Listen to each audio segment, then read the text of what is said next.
Because of Dr. Sunil Ganekal, who is, has to go for other hall. He will be talking something about the capsular contracture and capsular distension syndrome. Dr. Sunil Ganekal has been our past chairman scientific and also editor general Karnataka Ophthalmic Society. Over to you, Dr. Sunil. Thank you, KP, for the introduction. Let me talk about some of the common problems which you face with respect to the capsule, that is capsular contracture and capsular distension. See, whenever you aim for a perfect cataract surgery, we want a perfect lens centration without any IOL tilt or a pristine optical quality. Usually, shrinkage of the anterior capsule occurs much earlier than the PCO. How can one identify the capsular contracture is by thorough slit lamp examination. One can dilate the pupil, direct visualization under slit lamp. If you see the change in the effective lens position, that gives a clue that patient may having a capsular contracture. Then result in shift in the refraction. If you see in the post-operative period, then could be due to the capsular contracture. What it causes is basically it obscures the vision. Progressive contraction sometimes leads to the IOL capsular bag dislocation. Especially if you are using a presbyopic correcting IOLs, these contractures can bring about decreased vision, which is sometimes irreversible.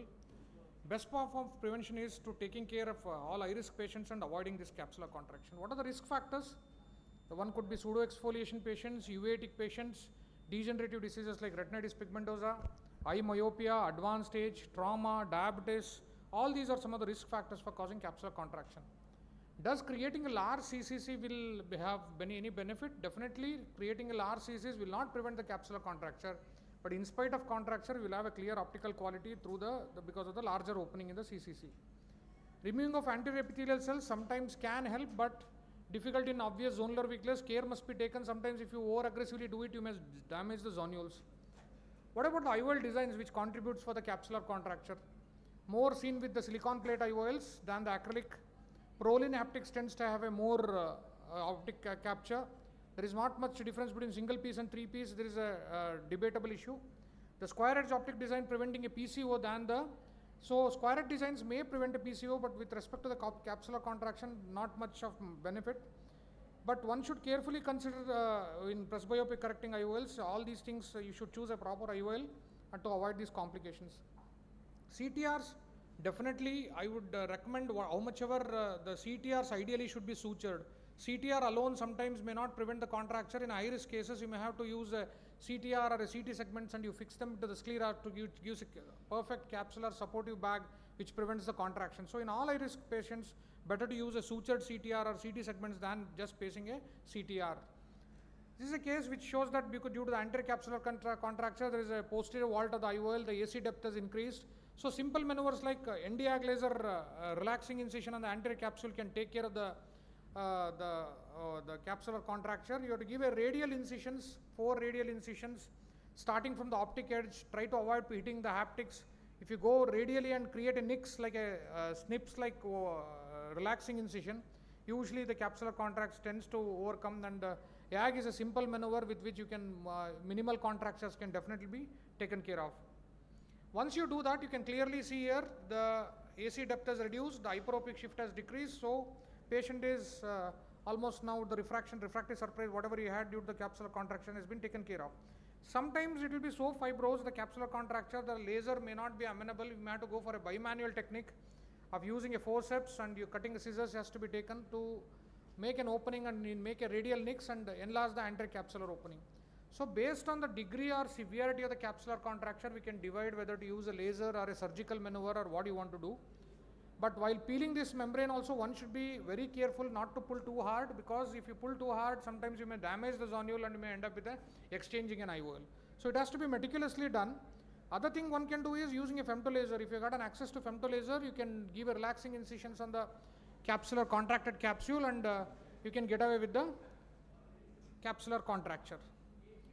So vigilant observation is the key in detecting and preventing it. Identify all high-risk cases. Select the appropriate IOL. Consider CTR and CT segments if required, suture them. The meticulous surgery with capsular lens epithelial cleanup sometimes may help.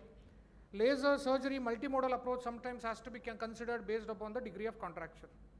Now moving on to the second problem which we tend to face post-operatively, that is a capsular bag distension syndrome. It is a rare complications. It is nothing but a presence of a turbid fluid between the IOL and the posterior capsule.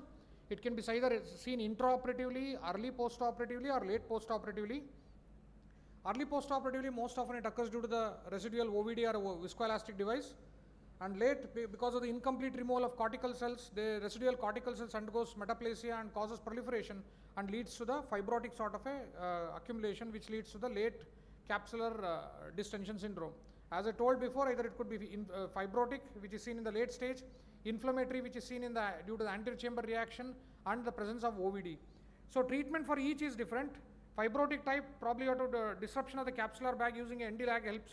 In an inflammatory type, we may have to do a NSAID drops, and in a non-cellular or a OVD, disruption of the capsular bag and aspiration of the residual OVD may clear off the thing. Many classifications have been used. The clear cut, we can classify into 4 types of capsular bag distension syndrome. In the first type, there will be transparent PC, but liquid will be there in the capsular bag. That liquid becomes much more homogeneous, but still it is transparent. As you move further, it becomes semi-transparent and then becomes opaque and turbid. In the late stages, you may have a PCO with a sommering ring in late stages of capsular distension syndrome. Some of the differential diagnoses you should keep in mind when you're treating a capsular distension syndrome. One could be phacoanaphylactic uveitis, posterior capsular opacification, P. acne associated chronic endophthalmitis, pupillary glaucoma, and nowadays with the use of hydrophilic IOLs, which becomes opaque and sometimes can mimic like a capsular distension syndrome. Anterior segment OCT, definitely a useful tool which gives a clue to that where is the status, what is the status of the PC, how much amount of the fluid is present, and other things can be easily documented. So treatment, as I told before, either observe in initial stages, do an anti-inflammatory drops, or do an ND-ag laser capsulotomy. Sometimes you may have to do a slit lamp needling to open up this fluid and aspirate it. In late stages, one may have to resort to the pars plana vitrectomy and posterior capsulotomy. So pars plana vitrectomy, what are the advantages is, one thing is if you do a AG, sometimes this milky fluid can enter the vitreous cavity and can cause an inflammation, which will be taken care if you do a pars plana vitrectomy with capsulectomy. So whatever the turbid fluid which enters the vitreous also will be taken care, so the chances of inflammation and other things are less. And once you have entered, you can give an intracameral antibiotics also. But the only thing with pars plana vitrectomy is a more aggressive procedure, sometimes can have complications. Sometimes what happens if the PC is clear, you can just make an opening in the PC to get rid of the thing, as I told before. Sometimes what happens, the PC will be clear, you don't want to touch the PC, then what you can do is go to the periphery of the iris, do an iridotomy, through the iridotomy hit the anterior capsular opening. So whatever the turbid fluid is there from the capsular bag comes in front of the IOL, and you can just wash it. Like this is your peripheral iridotomy has been done, the turbid fluid comes into the anterior chamber and you can just wash away with it.